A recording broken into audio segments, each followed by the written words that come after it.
इंद्रधनुष्य इंद्रधनुष्य इंद्रधनुष्य इंद्रधनुष्य.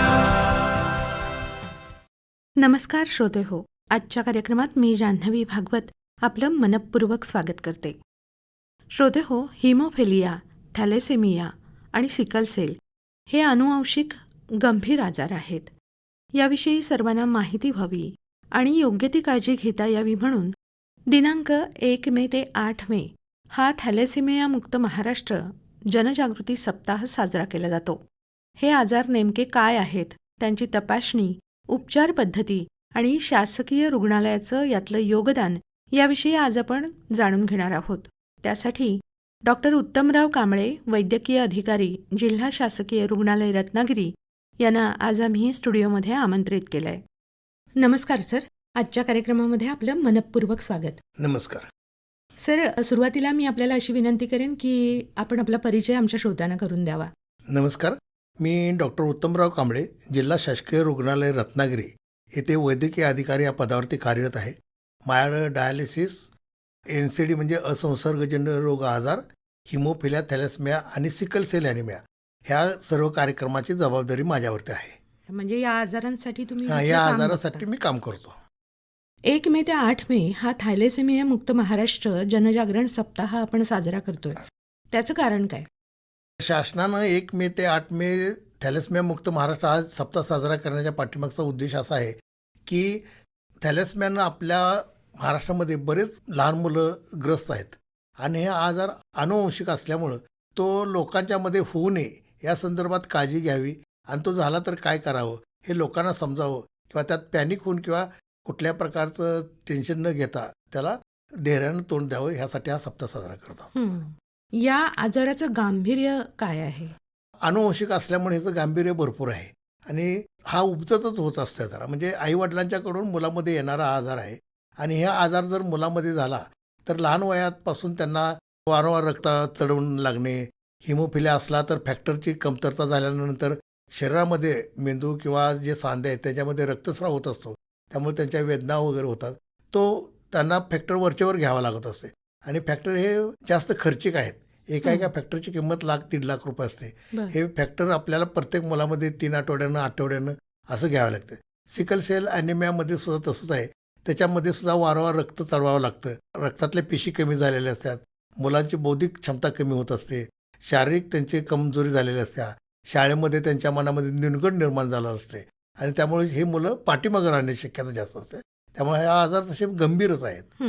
आता तुम्ही म्हणालात की हिमोफिलिया, थॅलेसेमिया, त्याबरोबर सिकल सेलही म्हणालात. हो. तर हे आजार म्हणजे नेमकं काय आणि ते कशामुळे होतात? यांची लक्षणं काय नेमकी असतात? आता आपण थोडं हिमोफिलियावरती बोलू. हिमोफिलिया म्हणजे हा असा आजार आहे की हा आजार पटकन लक्षात पण येत नाही. ज्याला काय कापलं तर शरीरातनं रक्त जे वाहत असते ते थांबत नाही.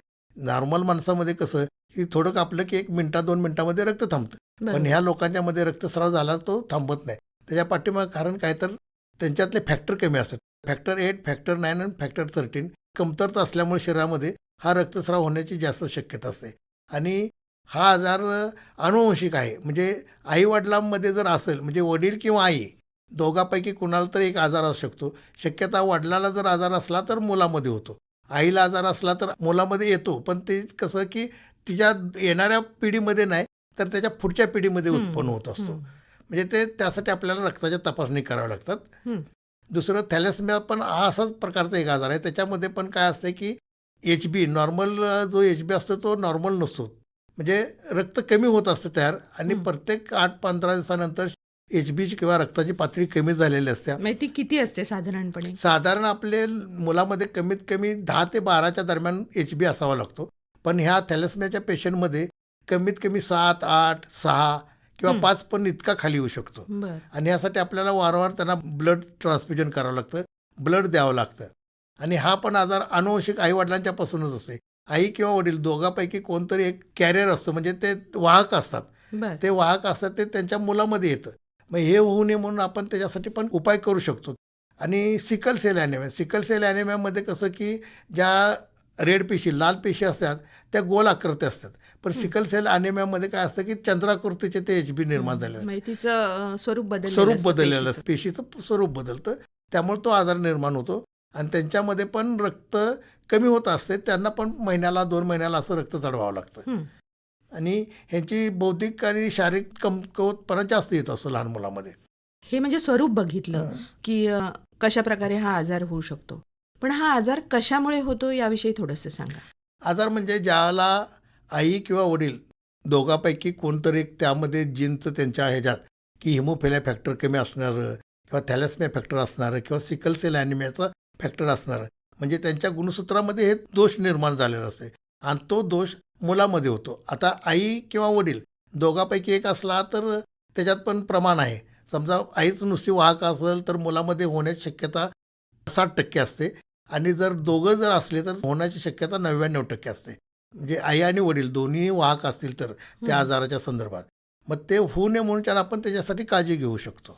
म्हणजे आता मला असं एक म्हणावंसं वाटतं की लग्न करताना हां. इतर गोष्टी बघतो तर त्याच्याबरोबर हां. ह्याही गोष्टी बघितल्या हां. पाहिजेत की ते या 3 आजारांपैकी कोणत्याही आजाराने ग्रस्त नाही आहेत ना आई हं. वडील, हे बघितलं पाहिजे. हो. मॅडम तुम्ही आता चांगला प्रश्न विचारला. जसं आता लग्न करताना म्हणजे आपला समाज बऱ्यापैकी जागृत झाला आहे, की हं. मुलं मुली पण शिकलेले आहेत.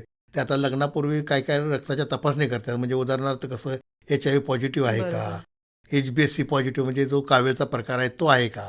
ह्या जशी तपासणी करतात, तसं लग्न होण्यापूर्वी जर दोघांची जर रक्ताची तपासणी HPCL म्हणून एक आहे. बरं. त्याच्यामध्ये HB कुठल्या प्रकारचा आहे आणि त्यांच्या भविष्यात होणाऱ्या बाळामध्ये तो आजार येऊ शकतो का नाही, हे जर आपण तपासलं तर हं. आपला महाराष्ट्र ह्यातून मुक्तच होणार आहे. हं. त्यासाठी तर हा शासनानं प्रोग्राम चालू केला आहे की लोकांच्यामध्ये जनजागृती व्हावी. म्हणजे लग्न ठरण्यापूर्वी ह्या दोघांनी जर वैयक्तिक पातळीवरती आणि मनावरती घेऊन ह्या आजाराची जर तपासणी केली तर त्यांच्या येणाऱ्या भविष्यातल्या बाळामध्ये हे आजार दिसणारच नाही आहेत. हं. बरोबर. यालाच जोडून मी एक विचारते की दोन्ही लोक जर या आजाराने ग्रस्त असतील तर त्यांनी विवाह टाळावा याविषयी बोललो. हां. पण जर यातली एक व्यक्ती या आजाराने ग्रस्त असेल आणि दुसरी नसेल तर याचं प्रमाण किती होऊ शकतं मुलांच्या आता त्याचं प्रमाण कसं आहे की समजा जर एक व्यक्ती वाहक असेल म्हणजे त्याच्यात आजाराचा दोष आहे तर त्या मुलामध्ये एक मुलगा त्यातला पॉझिटिव्ह येऊ शकतो, 2 मुलं त्यातले वाहक होऊ शकतात आणि 4था मुलगा नॉर्मल होऊ शकतो. मग हे आजार समजा जर चुकून दुर्दैवानं जर अशा मुलांचं किंवा मुलीचं लग्न जर झालं तर मुलामध्ये दोष आहे का नाही बघण्यासाठी आपल्याला पहिल्या 3 महिन्यामध्ये पण तपासणी करून समजू शकते की मुलामध्ये हे दोष येत आहेत की नाही. पण हे सगळं करण्यापेक्षा असे विवाह टाळणं हे अतिशय योग्य विवाह होईल. टाळणं अतिशय योग्य आहे. हं. कारण अशा मुलामुलीमध्ये जर लग्न जर झालं तर येणाऱ्या त्यांच्या भविष्यातल्या बाळामध्ये हे दोष 100% दिसणारच आहेत. हं. आता आपण या आजाराविषयी माहिती घेतली, पण यावर उपचार कशा प्रकारचे करता येतात किंवा प्रतिबंध करण्यासाठी काय करावं लागेल? आता जर समजा चुकून दुर्दैवानं जर बाळामध्ये हे आजार जर निर्माण झाले तर उपचार म्हणजे हिमोफिलियाच्या पेशंटला 8 दिवसानं त्यांची जशी रिक्वायरमेंट असेल तसं फॅक्टरचं इंजेक्शन आपल्याला सिव्हिल हॉस्पिटलमध्ये उपलब्ध आहे, तिथं त्यांना घ्यावं लागतं. हं. आणि दुसरी आता हिमोफिलियामध्ये एक रिसेंट ॲडव्हान्स आपल्याकडे उपचार पद्धती आल्या की फॅक्टर न घेता गोळ्या औषधावरती म्हणजे जसं BP शुगरच्या पेशंटला जसे जोपर्यंत जिवंत आहे तोपर्यंत तशा गोळ्या येत्या, तशा जर त्यांनी रेग्युलर जर गोळ्या घेतल्या तर त्यांच्यामध्ये होणारे भविष्यात ज्या अडचणी आहेत, सांधे वगैरे बधीर झालेले असतात किंवा ऑपरेशन करायला लागते किंवा मेंदूमध्ये रक्तस्राव तो थांबवता येऊ शकतो. म्हणजे फॅक्टरची त्यांना गरज आहे. थॅलेसेमियाच्या पेशंटमध्ये पण आपल्याला प्रत्येक आठवड्याला 3 आठवड्याला रक्ताचं त्यांना द्यावं लागतं आणि रक्त दिल्यानंतर त्यांच्यामध्ये जे कॉम्प्लिकेशन होतात किंवा दुसरे जे दुष्परिणाम होतात की वारंवार रक्त देण्यामुळं तर ते होऊ नये म्हणून पण आपल्याकडे गोळ्या औषधं उपलब्ध आहेत, ते त्यांना आम्ही रेग्युलर देतो. आणि सिकल सेल ॲनिमियामध्ये जर तो आजार निर्माण झाला तर रक्त चढवणं हा एक उपाय आहे, पण त्याच्याबरोबर दुसरे एक आता गोळी निघालेले औषध की ते त्यांनी रेग्युलर जर घेतली तर त्या बाळाला वारंवार रक्त चढवायची गरज नाही लागणार. हं. आणि प्रतिबंध कसा करता येईल? प्रतिबंध म्हणजे तेच आता मी मगाशी बोललो त्याप्रमाणे जर समजा मुलाची आणि मुलीची जर ह्या गोष्टी संदर्भात तपासणी केली तर आपण भविष्यात होणाऱ्या बाळामध्ये ते आजार टाळू शकतो. लग्न जर झालं तर लग्न झाल्यानंतर पहिल्या प्रेग्नन्सी 3 महिन्यामध्ये कोरोनिक फ्लुइड किंवा जे बाळाच्या भोवती जे पाणी असतं त्या पाण्याची जर तपासणी केली तर त्याच्यामध्ये सुद्धा आपल्याला आजाराच्या संदर्भात बऱ्यापैकी माहिती मिळू शकते. जर ते मूल जन्माला आलं तर मग कोणती काळजी घ्यायची? आता जर मूल जन्माला आलं तर पहिले तुम्हाला HPCL म्हणून एक तपासणी आहे. हं, ते बऱ्यापैकी आपण सिव्हिल हॉस्पिटलमध्ये सगळ्या बाळांची करून घेतोच. हं. पण समजा त्यातून जर मूल जन्माला आलं आणि त्याला जर तो आजार निर्माण झाला तर आपण त्यांना म्हणजे आईवडिलांना त्याची कल्पना देतो की बाळामध्ये असा असा आजार आहे हं. आणि या संदर्भात ह्या सगळ्या तुम्ही काळजी घेणं गरजेचं आहे. सगळ्यात हिमोफिलिया किंवा थॅलेसेमियाच्या बाळाचे पहिले महिना 2-3 महिन्यामध्ये आपल्याला समजून येतात. पण सिकल सेल ॲनिमिया असा आजार आहे की तो लवकर लक्षात येत नाही. हं. बाळ वरचेवर आजारी पडू शकतं, ताप येऊ शकतो, खोकला वगैरे येत असतंय. पण हे कधी उशिरानं कळतं. उशिरानं कळल्यानंतर त्यांच्यामध्ये मेंदूची वाढ म्हणा किंवा बाकीच्या ज्या शारीरिक वाढ आहेत त्या कमजोर होत जातात. ते जर अगोदरच आपण तपासणी करून जर हे बघितलं की बाळामध्ये हे दोष आहेत की नाही तर त्या बाळाचं आयुष्य किंवा त्याचं जीवन आपण चांगलं करू शकतो. आता म्हणजे आपण हे पाहिलं की ज्या 2 बाधित व्यक्ती आहेत त्यांचं जर लग्न झालं तर अशा प्रकारचं मूल जन्माला येऊ शकतं. येऊ शकतं. पण 2 सुदृढ व्यक्ती आहेत आणि त्यांचं लग्न झालं तर त्यातही अशा प्रकारची मुलं जन्माला येऊ शकतात का? नाही, तसं नाही येऊ शकत. फक्त त्याला म्हणजे माता किंवा पिता ह्या दोघांच्या वाहक पैकी असेल कोणाला तरच. वाहक असतील तरच. हं, आई वडिलांच्या गुणसूत्रामध्ये काही तर दोष असल्याशिवाय असं बाळ निर्माण नाही होऊ शकत. सुदृढ हं. व्यक्तीमध्ये होण्याचे चान्सेस 0% आहेत. बरोबर. सर तुम्ही म्हटलं की हे उपाय खर्चिक आहेत या आजारांवरचे.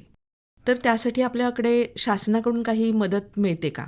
शासनाकडून आपल्याला जे हिमोफिलियाचे जे फॅक्टर आहेत ते फ्री ऑफ कॉस्ट दिले जातात. हं, ह्या तिन्ही आजारासंदर्भात जे जे औषध उपचार आपल्याकडे आहेत ते सगळे शासन पुरवतं. हं. फक्त त्या लोकांनी लवकरात लवकर त्याचं निदान झाल्यानंतर सिव्हिल हॉस्पिटलमध्ये कुठल्याही जरी गेले तर त्यांना ते उपचार मिळतात.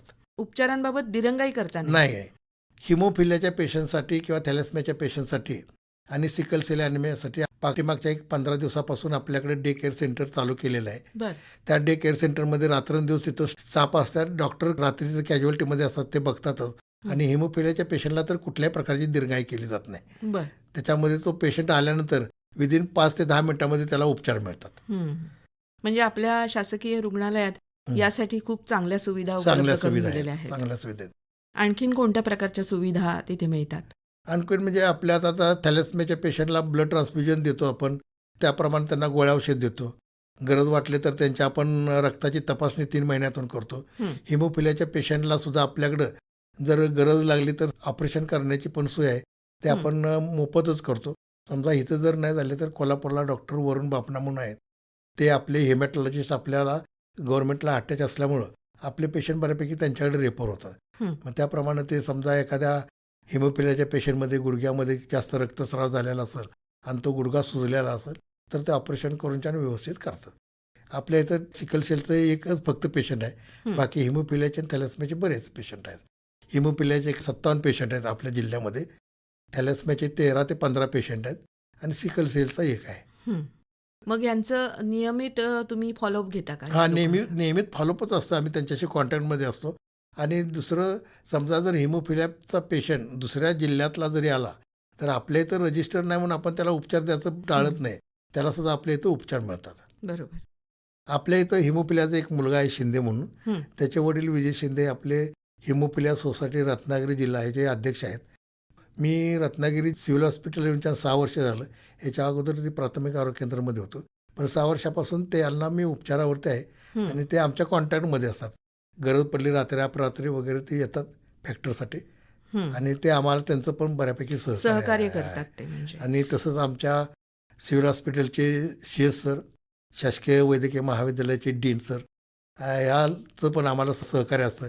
कुठल्या प्रकारची अडचण येत नाही. कुठल्या एखाद्या फॅक्टर किंवा औषधाबाबतीत जर आम्ही त्यांना लगेच मागणी केली तर ते लगेच आम्हाला हं. उपलब्ध करून देतात. तर श्रोते हो, आता आपण विजय शिंदे यांच्याशी थोडीशी बातचीत करूया आणि हिमोफिलिया या आजाराने त्यांचा मुलगा ग्रस्त आहे त्याविषयी आपण थोडीशी त्यांच्याकडून माहिती करून घेऊया. नमस्कार सर. नमस्कार. सर तुमचा मुलगा हिमोफिलियाने ग्रस्त आहे हे तुम्हाला पहिल्यांदा कधी कळलं? मला 3 महिन्याचं असतानाच कळलं की माझा मुलगा हिमोफिलिया आजाराने ग्रस्त आहे. ते सुरुवातीला समजलं की त्याच्या अंगावर काळे निळेसे चट्टे आले. त्यामुळे मी बालरोग तज्ज्ञ डॉक्टर बेडेकर सरांकडे गेलो घेऊन. त्यांनी सांगितलं की ब्लडमध्ये काहीतरी प्रॉब्लेम असू शकतो किंवा आहे.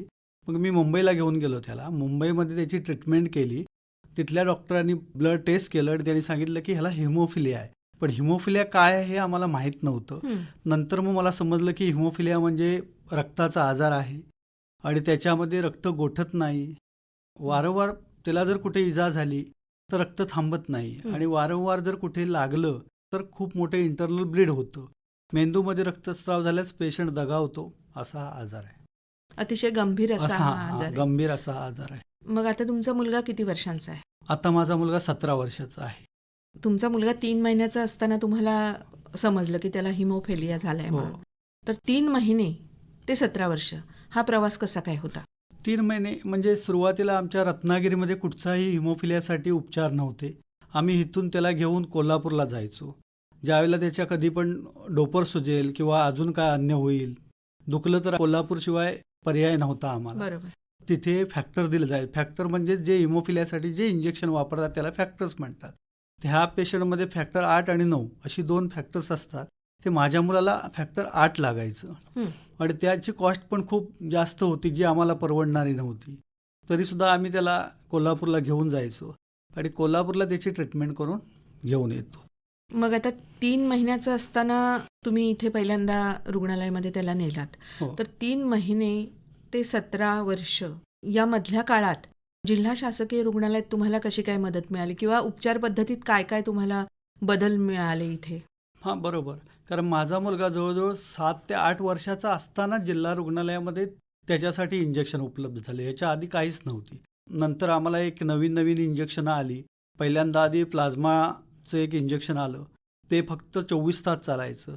त्याच्यानंतर एक आठवड्याचं इंजेक्शन आलं, जे आठवडा दिलं तर त्याची ब्लिडिंग थांबायचं. त्याच्यानंतर आता 1 महिन्याचं इंजेक्शन उपलब्ध आहे. मग आता त्याची तब्येत कशी काय आहे? हां, आता तो खूप चांगला आहे आणि त्याला स्विमिंग, सायकलिंग हे फार महत्त्वाचं आहे आणि फिजिओथेरपी, व्यायाम या तिन्ही पण आम्ही देत आहोत. त्यामुळे तो आता 2nd इयरला आहे कॉम्प्युटर इंजिनिअरिंगला. वा. हो, तुम्ही सांगितलं की त्याला फॅक्टरची इंजेक्शन्स द्यावी लागायची. बरोबर. मग आता पण ती द्यावी लागतात का? हो, आताही द्यावी लागतात त्याला. आणि काय उपचार असतात त्याच्याबरोबर? नाही, ह्याच्याबरोबर काय पेन किलर गोळ्या असेल तर त्या काय वारंवार देत नाहीत. त्याचं पेन बघून किंवा त्याचं किती दुखणं आहे ह्याच्यावर ते ठरवतात की गोळ्या द्यायच्या की नाही. परंतु इंजेक्शन हे द्यावंच लागतं त्याला. ते किती दिवसांनी द्यावं लागतं? कसं आहे, पहिल्यांदा ॲक्च्युली हा हिमोफिलिया म्हणजे हा आजारामध्ये कधीही आपटू शकतो, कधीही लागू शकतो. शाळेत गेला, शाळेत पडला, त्याला लागू शकतं. त्याच्यासाठी 24 तास मुदतीची पहिली इंजेक्शन होती. 24 तासच आपल्या बॉडीमध्ये ते राहायचं. त्याच्यानंतर जर परत लागलं तर तुम्ही परत द्यायचं आणि ही इंजेक्शन ही वजनावर दिली जातात. त्याचं वजन किती आहे याच्या प्रमाणात त्याला इंजेक्शनचा डोस मात्रा ठरवली जाते. हिमोफिलिया सोसायटी रत्नागिरी या संस्थेचे तुम्ही अध्यक्ष आहात. हो. तर या संस्थेचं कार्य कसं चालतं आणि तुमचा रोल काय आहे त्याच्यात? लोकांना मदत करणं वगैरे हा रोल जो आहे तो तुम्ही कसा काय निभावता? हिमोफिलिया सोसायटीची स्थापना आपण 1 डिसेंबर 2016ला केली. फक्त पेशंटला मदतीच्या उद्देशानं आपण ह्या सोसायटीची स्थापना केली होती. सोसायटीमध्ये आपण जे सदस्य किंवा हे घेतले ते स्वतः हिमोफिलिक आहेत किंवा त्यांच्या मुलाला हिमोफिलिया आहे. असेच आम्ही सगळे टीमवर्क करतो आणि ज्या वेळेला कुठल्याही पेशंटचा आम्हाला फोन येतो की असं झालेलं आहे, त्यावेळेला आम्ही सिव्हिलशी कनेक्ट असतो. सिव्हिलच्या डॉक्टर्सना सांगतो, त्यांना जी लागेल ती मदत करतो. ज्या वेळेला जखम होते त्यावेळेला त्या ठिकाणी किंवा सुस्त त्यावेळेला बर्फ हा त्यांच्यासाठी खूप मोठं औषध आहे. त्यामुळे ते बर्फ जर लागत असेल तर आपण त्याला फ्रीज किंवा अशी काही प्रमाणात जेवढं आम्हाला शक्य होईल तेवढी आपण त्यांना मदत करतो. औषधांची मदत करतो किंवा अजून काय मदत लागली किंवा माहिती लागली. सगळ्यात महत्त्वाचं मध्ये माहिती आणि अवेअरनेस हा फार महत्त्वाचा आहे ह्याच्यामध्ये. ते आम्ही करतो. अवेअरनेस लोकांच्या मध्ये निर्माण व्हावा यासाठी तुम्ही काय काय गोष्टी करता? अवेअरनेससाठी आम्ही जो रक्तरोग तज्ज्ञ आहेत त्यांना आम्ही आमंत्रित करतो. जे KEM किंवा कोल्हापूर इथून आम्ही त्यांना बोलावतो आणि त्याच्याबद्दल नवीन जी पद्धत आलेली आहे, उपचार पद्धती आहे त्याबद्दल माहिती देण्यासाठी सांगतो. पेशंटचा कॅम्पही घेतो. आम्ही डॉक्टरांना सांगतो की पेशंटनाही त्याची माहिती व्हायला पाहिजे की आपण कशी काळजी घ्यावी. ही जी जनजागृती आहे ती पहिल्यांदा आणि आता ह्याच्यामध्ये काय फरक आहे? म्हणजे पहिल्यांदा लोकांना याविषयी माहिती कमी होती आणि आता वेगवेगळ्या माध्यमातून ती त्यांच्यापर्यंत पोहोचते. तर ते तुम्हाला अप्रोच होतात की तुम्हाला अशी माणसं शोधावी लागतात? नाही, ॲक्च्युली आमची संस्था असल्यामुळे आम्ही सिव्हिलला टीम कायम कार्यरत असते ह्याच्यासाठी. आणि हिमोफिलियाच्या पेशंटला ज्या वेळेला डॉक्टरांकडे हिमोफिलियाचा पेशंट येतो त्यावेळेला ते स्वतःहून सांगतात की तुम्ही हिमोफिलिया सोसायटीशी संपर्क करा, ते तुम्हाला मदत करतील. अशा तऱ्हेनं आमचं रजिस्ट्रेशन होतं पेशंटचं. आमची हिमोफिलियाची जी संस्था आहे इथे रत्नागिरीमध्ये, ती हिमोफिलिया सोसायटी रत्नागिरी चॅप्टर ह्या नावानं धर्मदाय आयुक्तांकडे रजिस्टर संस्था आहे. बरं. अशाच आमच्या भारतामध्ये 105 संस्था आहेत आणि त्याचे ॲपिलेट आपण झालेलो आहे किंवा हिमोफिलिया फेडरेशनशी संलग्न आहे आपली संस्था. बरं बरं.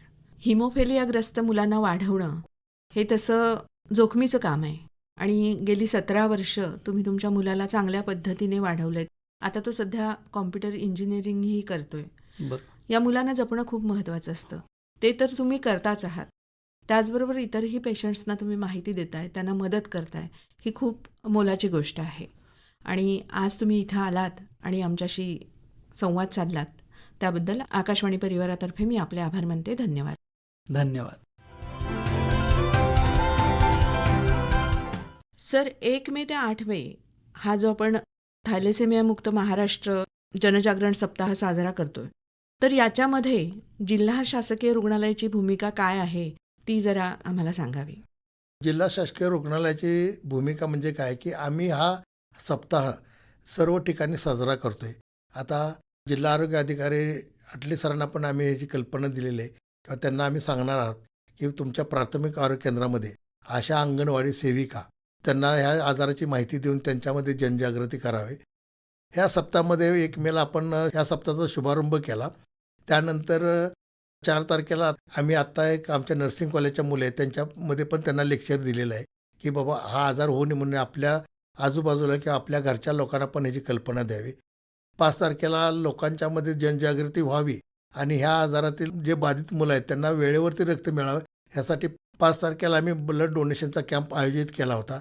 6 तारखेला आम्ही शासकीय जिल्हा रुग्णालय येथून जे स्तंभापर्यंत एक प्रभात फेरी आयोजित केली होती आणि त्यानंतर 8 तारखेला आम्ही सप्ताहाचं समारोप करणार आहोत. समारोपाची संकल्पना कशी असणार आहे? समारोपाची संकल्पना आमच्या OPDच्या हॉलमध्ये जे येणारे आमच्या इथं रुग्ण आहेत जिल्हा शासकीय रुग्णालयामध्ये त्या रुग्णांच्या संदर्भात त्यांना पण एक ह्या आजाराचं गांभीर्य आणि उपचार किंवा काय काळजी घ्यावे ह्या संदर्भात सर आणि डीन सर यांना बोलवून आम्ही त्यांच्यामार्फत सांगणार आहोत. जनजागृतीपर कार्यक्रम ठेवणार आहोत. आता तुम्ही जिल्हा शासकीय रुग्णालयाची भूमिका यामध्ये सांगितलीत, पण लोकांचा यात सहभाग कसा होता आणि तो कसा असला पाहिजे? लोकांचा सहभाग बऱ्यापैकी तसा चांगलाच आहे, पण लोकांनी ह्याच्यापेक्षा आणि जास्त जागरूक व्हावं. जसं तुम्ही मुलगा मुलगी नोकरी करते की नाही, ती किती कमवते, तो कसा राहतोय, कसा आहे, त्याला कुठलं व्यसन आहे का नाही, हे जसं तुम्ही चौकशी करता तसंच ह्या आजारासंदर्भात जागरूक होऊन ह्या आजाराबद्दल तुम्ही माहिती घ्यावी आणि त्या संदर्भात तुम्ही लग्नापूर्वी ह्याची तपासणी करावी आणि लग्नानंतर पण तपासणी करावी की जेणेकरून समाजामध्ये हिमोफिलिया, थॅलेसेमिया किंवा सिकल सेलचे बाळं जन्माला येणार नाही. ह्याच्यामुळं आपला महाराष्ट्र थॅलेसेमिया मुक्त, हिमोफिलिया मुक्त आणि सिकल सेल ॲनेमिया मुक्त होऊ शकेल. सर, आता हिमोफिलिया आणि थॅलेसेमिया याच्याविषयी आपण बोललो, तर सिकल सेल हा आजार कसा आहे, म्हणजे ह्याच्यापेक्षा वेगळा आहे का, त्याच्याविषयी माहिती सांगा. हां, तर सिकल सेल आजार पण हा वेगळाच आहे, हा पण अनुवंशिकच आहे. ह्याच्यामध्ये काय होतं की रक्तामधल्या ज्या लाल पेशी म्हणजे रेड सेल्स ह्या ज्या असतात त्या आपल्या गोल आकाराच्या असतात. सिकल सेल ॲनिमियाच्या पेशंटमध्ये मुलामध्ये तर त्या गोल आकाराच्या नसून चंद्राकृती असतात, म्हणजे त्यांचा HB क्रिसेंट टाईप असतो. त्यामुळं त्या मुलामध्ये HBचं प्रमाण कमी कमी होत असते, त्याला वारंवार ताप वगैरे येत असतो, आजारी पडत असते आणि त्याच्यामधला उत्साह किंवा त्याचे ज्या नॉर्मल ॲक्टिव्हिटीज असतात ते कमी असतात. आणि हा आपण बाल जन्माला आल्यानंतर पण आपल्याला ते लक्षात येतं. त्यासाठी पण तपासण्या आहेत रक्ताची जर आपण तपासणी CBC जरी नॉर्मल केली तर त्याच्यामध्ये सुद्धा हा आजार आहे की नाही समजू शकतो.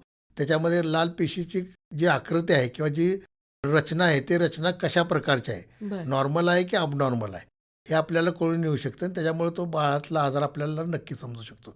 आणि दुसरं HB इलेक्ट्रोफोरेसिस आणि HPCL ह्या 2 तपासणी ह्या तिन्ही आजारामध्ये होऊ शकतात आणि ह्या तिन्ही आजारांचं निदान ह्या 2 तपासणीवरती आपल्याला करता येऊ शकतं. सर, आता ह्या ज्या तपासण्या तुम्ही म्हटलं तर त्या काय लक्षणं दिसली तर करायच्या आहेत? समजा बाळ जर सारखं आजारी पडत असेल आणि त्याचा वारंवार जर HB कमी होत असेल, अंगातलं रक्ताचं प्रमाण जर कमी होत असेल, तर ह्या तपासण्या करण्याला आम्ही सांगतच असतोय. आणि थॅलेसेमियाच्या पेशंटला तर जन्मजातच तो समजून येतो पहिल्या 4-6 महिन्याच्या आतच, की त्याच्या अंगातली रक्ताची पातळी किती आहे, त्याला कुठल्या प्रकारचा आजार आहे, किंवा त्याला असं वारंवार का रक्त चढवावं लागतं. ते तपासणी केल्यानंतर त्यात समजून येतं की बाबा ह्यांना असा एक आजार झालेला आहे. परत हिमोफिलियाच्या मुलामध्ये तर समजूनच जातं, जन्मताच ते असतेच आजार. दुसरं की ह्याच्यामध्ये उपचाराच्या पद्धतीमध्ये अजून एक आपल्याला ॲडव्हान्स म्हणजे सिकल सेल आणि थॅलेसेमियाच्या पेशंटमध्ये आपल्याला बोन मॅरो ट्रान्सप्लांट करून त्या मुलामध्ये हे उपचार पूर्णतः थांबवता येऊ शकतात बोन मॅरो ट्रान्सप्लांट केल्यामुळे. म्हणजे तो बोन मॅरो ट्रान्सप्लांट केल्यामुळे काय होतं की रक्तामध्ये लाल पेशीचा जो आकार आहे तो नॉर्मल होऊ शकतो आणि त्यांना भविष्यात वारंवार रक्त चढवणं किंवा गोळ्या औषध घेणं ते बऱ्यापैकी कमी प्रमाण लागतं. ही जी उपचार पद्धती म्हटली ती जर केली तर या आजारांपासून पूर्णपणे मुक्तता मिळू शकते का? पूर्णपणे मुक्तता मिळू शकते.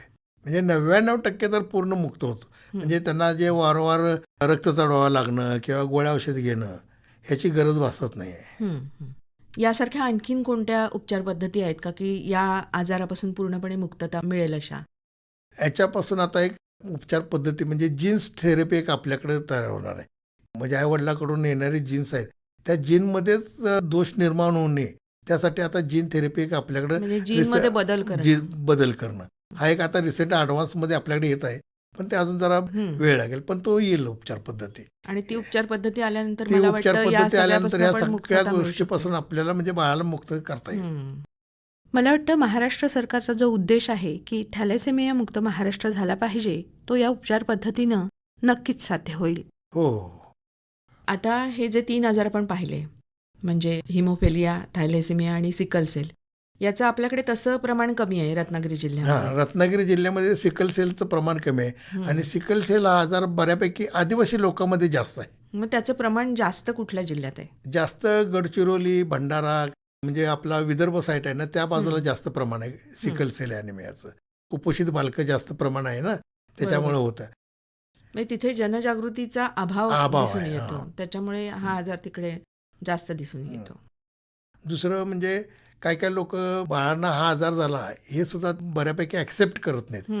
त्यामुळे उपचार घ्यायला पण टाळाटाळ करतात. बरोबर.